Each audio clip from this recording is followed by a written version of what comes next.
Hey everyone, I'm trying a new format of video here today because this is going to be way more time efficient for me to produce, and this month, time is a precious resource that I just don't have that much of. So, y'all can let me know down in the comments if you hate it, but today, we're doing what we can with what we've got, and this is what we're going to do.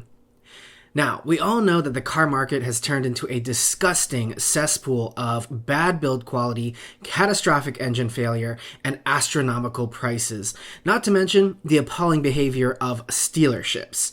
And as a result, a lot of you guys have been asking me whether I think there are still any cars on the market that are decent quality, provide a good amount of value, and thus are worth a look.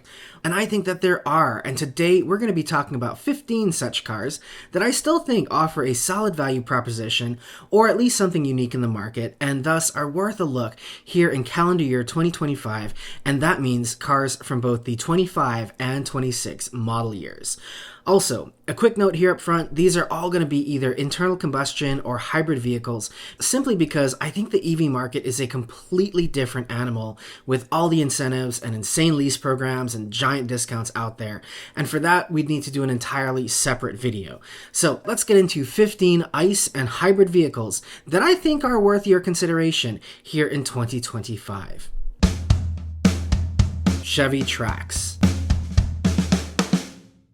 Okay, so first off, I know how many of you want to bitch and whine about the Trax because of its 3-cylinder wet belt engine, and listen, if you're incapable of going out and reviewing the real-world data and just want to echo the ignorant folks on the internet, you do you. But the failure rate over the last 6 years of the 3-cylinder Ecotec engine is incredibly low. This engine has been around for the last 5 to 6 years in different Buick and Chevy products, and the high reliability scores speak for themselves, and it's on par with those of the Japanese competition like the HRV, Crosstrek, and Corolla Cross.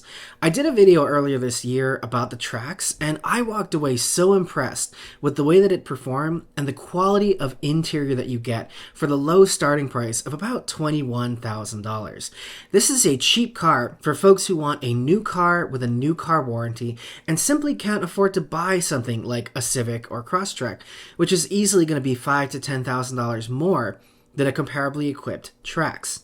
And here's the other thing with specific regard to the Civic, Honda's 1.5 and 2-liter turbos have had problem after problem after problem. And the failure rate on those Honda engines are much higher than the failure rate of the 3-cylinder Ecotec engine. And yet, people will still crap on the Ecotec without any real data to back it up. The Trax is an amazing value proposition with great data behind it, and so if you can think critically for yourself, the Trax is absolutely worth a look. Honda Civic and Civic Hybrid. So we own a Honda Civic, and it's honestly incredible to me the quality of car that you get for the $25,000 to $35,000 that Honda charges for it. Like, I'll be right up front and tell you that our gas Civic drives way more nicely than cars 3 times its price, and the new Hybrid has a seriously premium drive that beats cars like Camry Hybrid, and I would even argue that the drivetrain in the new Civic Hybrid feels more premium than what's in the Lexus ES Hybrid.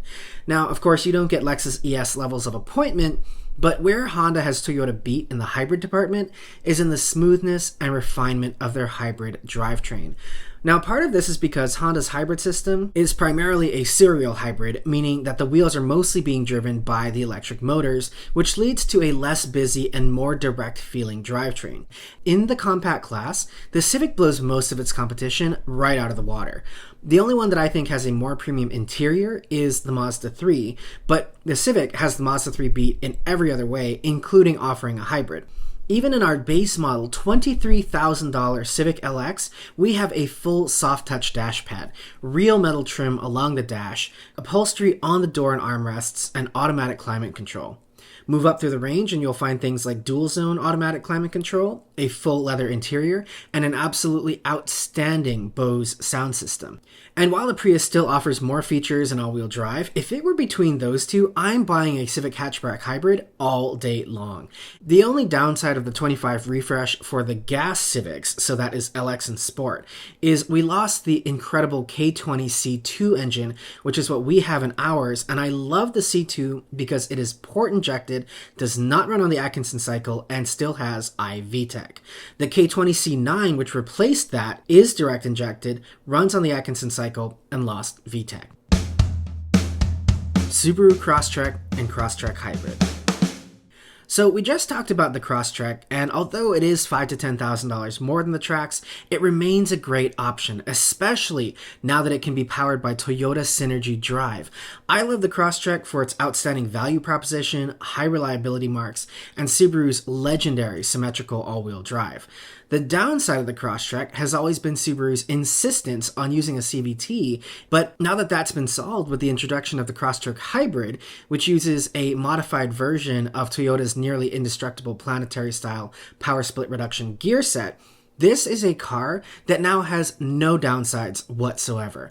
I would still wait a year for them to work out any kinks that we'll see in first year of production, but I think the Crosstrek Hybrid is an absolute winner, and I'm taking this over a Corolla Cross Hybrid all day long. Ford Maverick. Now, right off the bat, we have to acknowledge that the Ford Maverick has gotten significantly more expensive than it was when it launched, and it's important to note that the price hike happened before the conversations of tariffs had even been started, so that's not why they increased. It is made in Mexico, and we may see prices continue to increase, but the initial major price hike was simply because Ford saw how much demand there was for the Maverick. And yet, I still think the Maverick is a great value, and probably the best true utility vehicle that you can get for under $40,000, especially with the prices of mid-sized trucks like Tacoma and Ranger these days.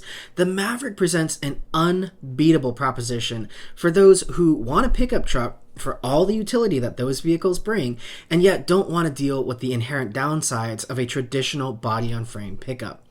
And for 2025, Ford made all-wheel drive available on the Hybrid, which means you can get four-wheel traction and, if you drive it nicely, probably near to 40 miles to the gallon in the city. And to top it off, if I were to buy one of these, I wouldn't even go up to the top trim because I absolutely love the navy pure interior that's exclusively offered on the XLT. Toyota Camry. Okay, so the Camry isn't exciting and isn't a status symbol, but let me tell you, it is as close to perfect as it gets for someone who wants a comfortable ride, mid-size sedan space, crazy good efficiency, and bulletproof reliability. And starting at $29,000 for an LE base model, which comes very well equipped, you simply cannot beat the value proposition offered by this new Camry.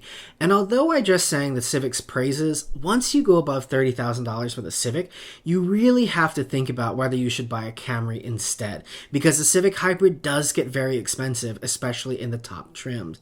Personally, if it were my $30,000 on the line, I'd probably go with the Camry, and specifically, I'm going to go with the Camry SE with the convenience package and all-wheel drive, which brings me to about $34,000.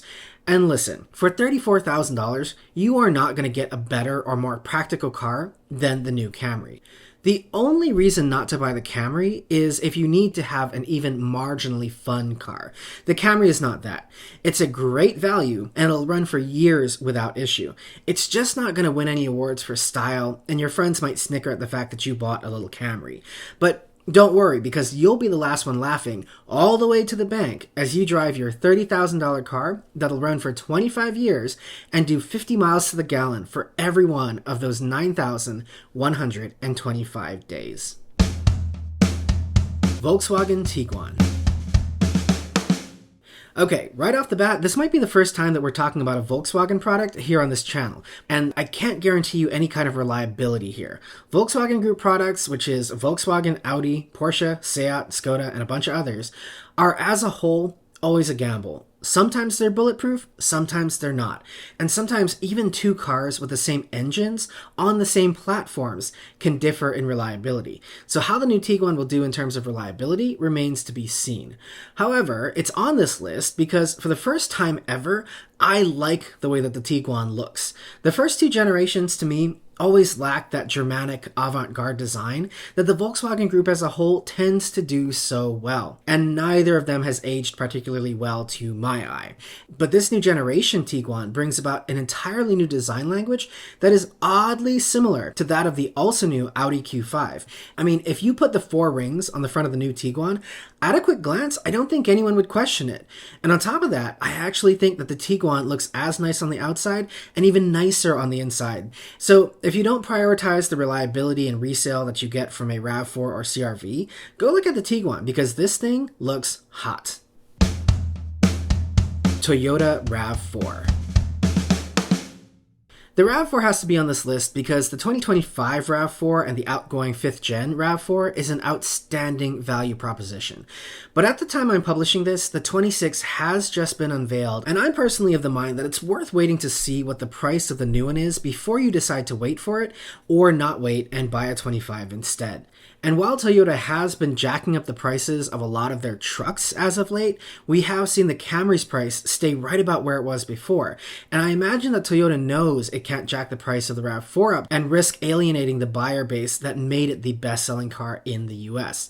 So if anything, I am assuming that we're going to see a 1 to 5% increase because I just don't think Toyota can do anything more than that without risking sales. Either way you go, whether you buy an outgoing 25 or a newly redesigned 26, the RAV4 is the king of the class for a reason. It combines Toyota's endlessly efficient hybrid drivetrain with their amazing all-wheel drive system and a cabin that, while industrial, is endlessly practical. And even though the 25 is the outgoing model, it still offers features that you simply cannot get on a CR-V, like a panoramic moonroof, 360-degree camera, ventilated seats, and a head-up display. For some reason, Honda refuses to add these features to the CR-V, and for that reason, it isn't on this list. The only RAV4s I'm staying away from are the non-hybrid 2025s. Everyone wants hybrids, and if you buy a RAV4 hybrid today, you'll be able to sell it for a lot more down the line. That's also why we see the 26 going all in on the hybrid and not even offering a gas model. Honda Pilot and Passport. One of the things I hear most from you all is that you don't want to buy a mid-size SUV without a V6. And trust me, I hear you, I feel you, and both Honda and Acura understand that. Pilot and Passport continue on into their new generations with an updated version of Honda's outstanding J-Series V6 engine.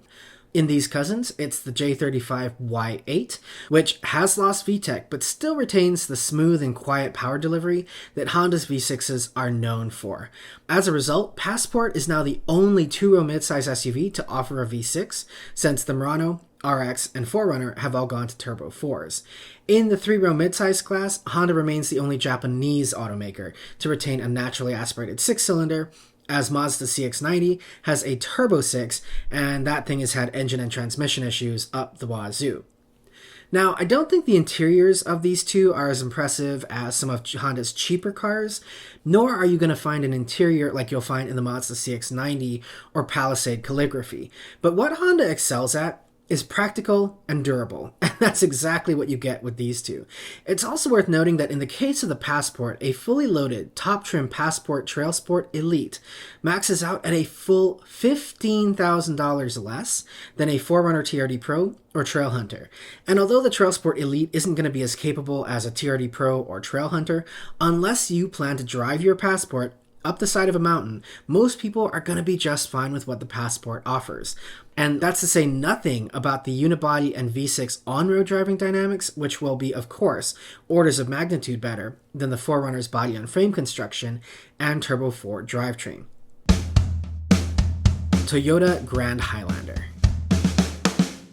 Okay, so as much as I hate that the bloated midsize SUV has replaced the minivan as a less practical and, in my opinion, even more ugly package than a minivan, I will admit that the Grand Highlander is really well done as far as cargo vans go.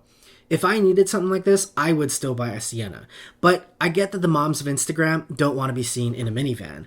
Where I think the Grand Highlander excels is in its incredible range of trims, options, and engines. This is what Toyota does so well, and it is on full display here.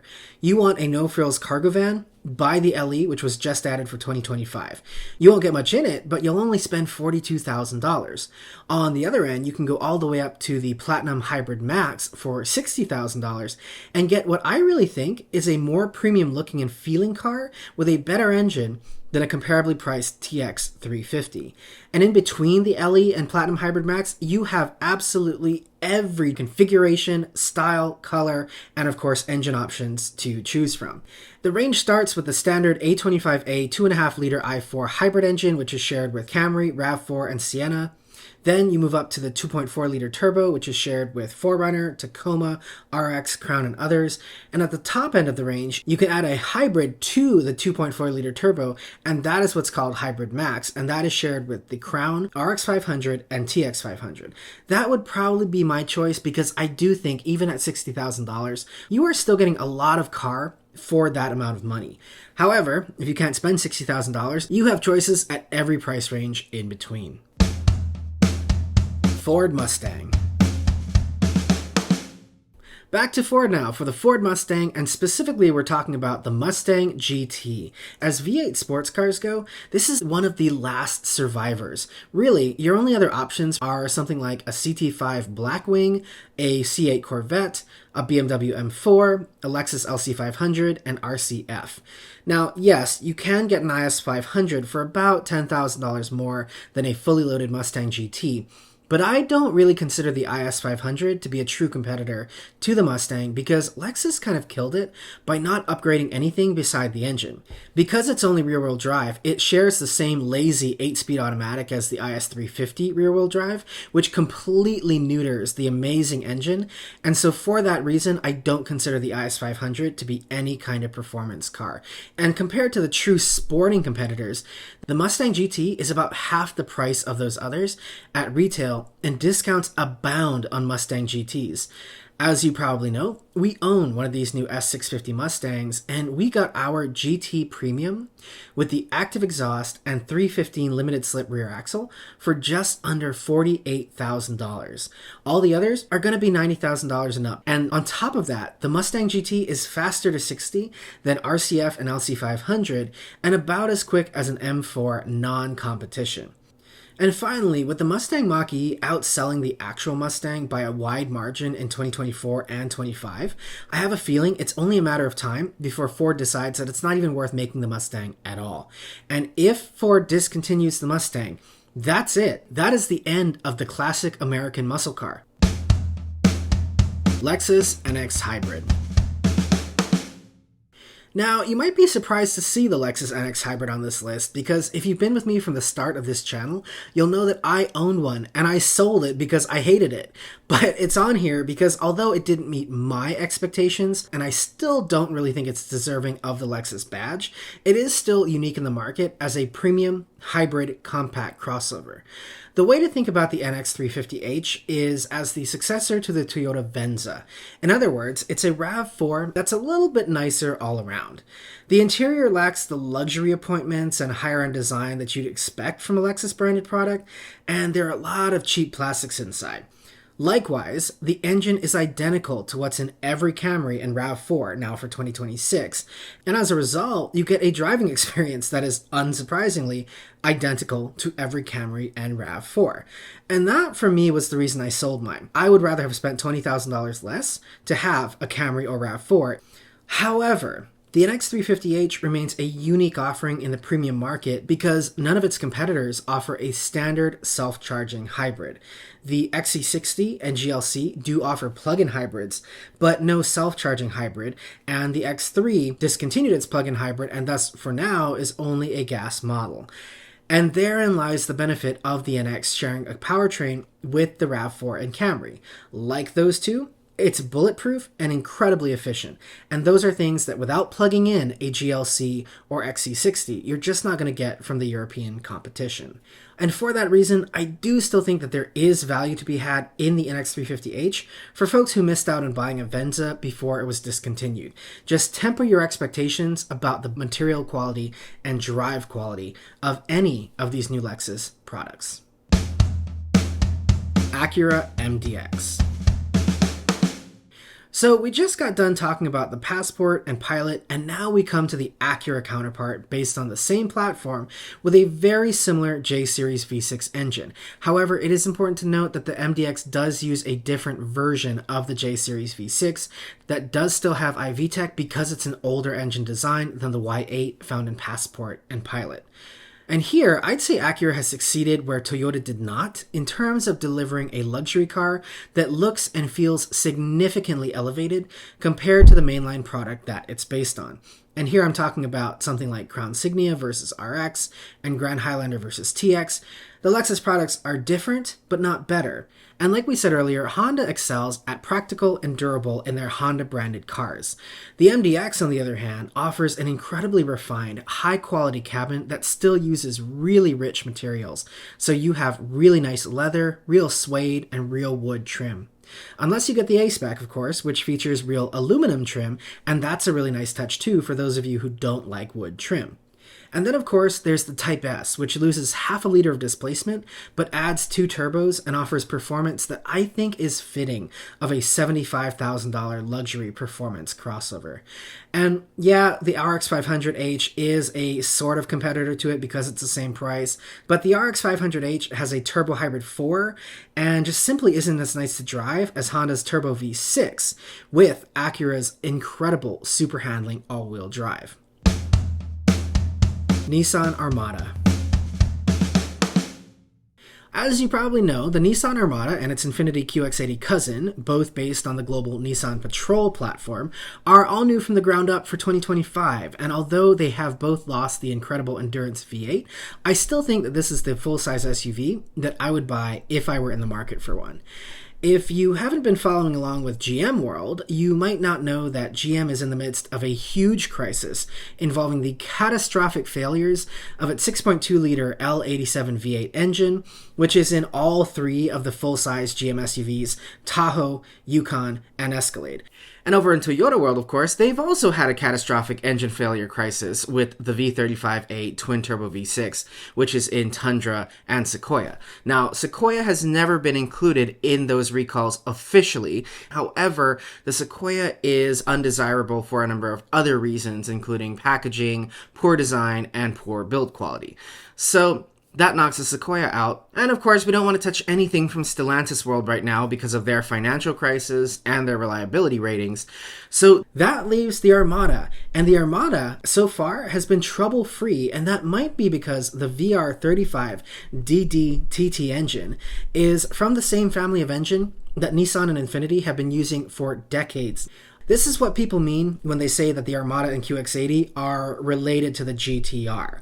It's not the same engine, but it is from the same engine family. The VR30, which is the 3-liter version of the same engine, has also been used in the Q50 sedan for the last 200 years and has proven to be an incredibly reliable engine despite some problems at the start of production. And all things considered, the VR series pedigree is very good.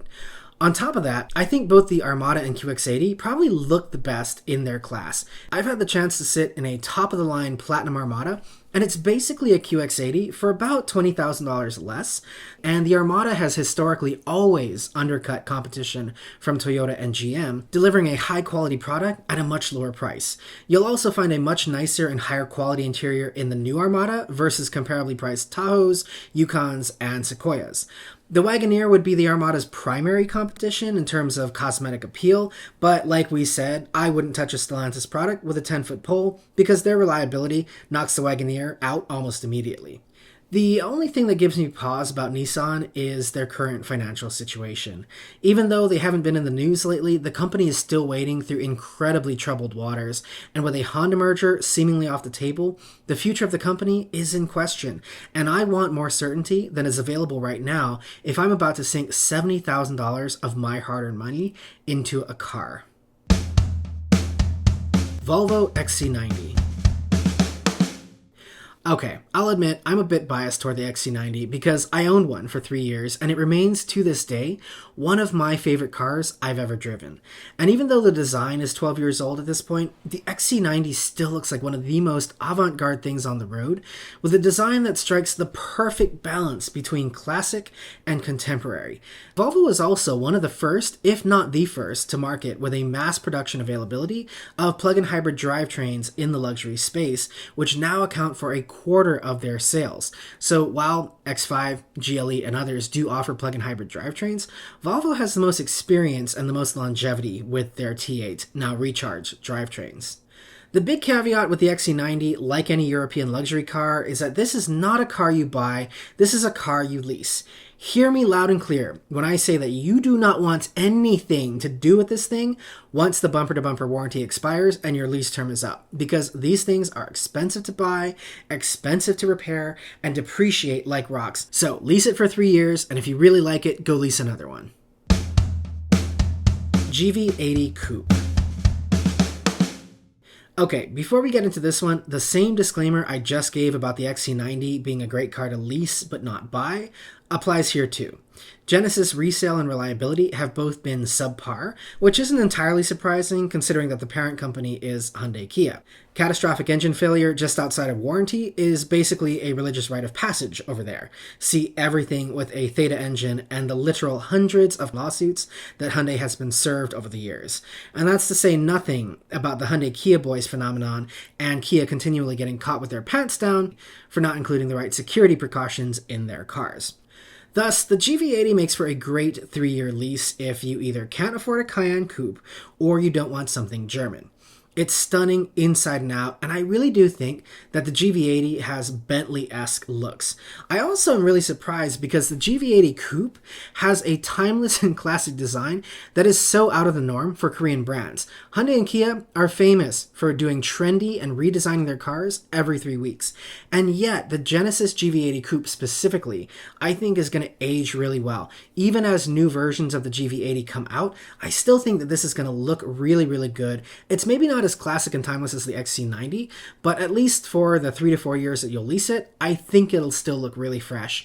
It's also about $10,000 cheaper than the starting price on the GLE Coupe and X6 when those two are equipped with 6-cylinder engines. And despite the fact that the Cayenne Coupe starts at $91,000, we all know that you aren't getting one for under $120,000. So the GV80 Coupe really does present a unique offering in the market because in addition to everything that we've just said, there's also no other Asian competition here. Lexus was supposed to have a true competitor with the LF1 Limitless concept, but when they decided to go all in on cheap, that thing went down the crapper. My only word of warning on the GV80 Coupe is if you don't have a standalone Genesis dealer in your city, be prepared to sit next to the Little Miss 480 credit score and her 2017 Elantra while you wait for your ultra-exclusive luxury car to be serviced at the Hyundai dealer.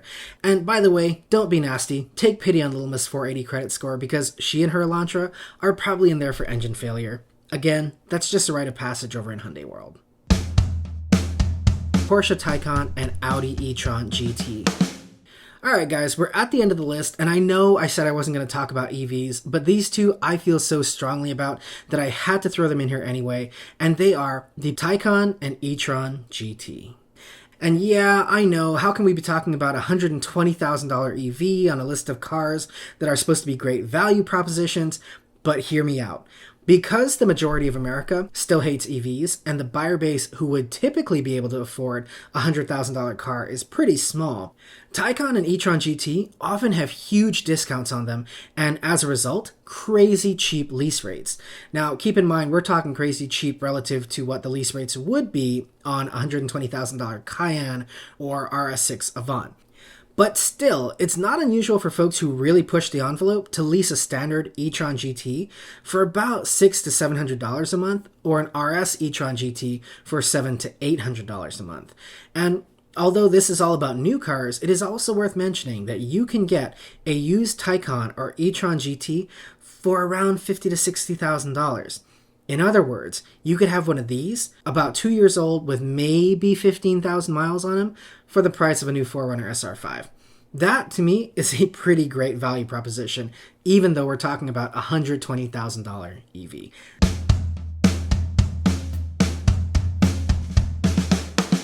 So that's it. The 15 cars that really stand out to me as worth taking a look at today, even in this world of obscene prices and mediocre quality.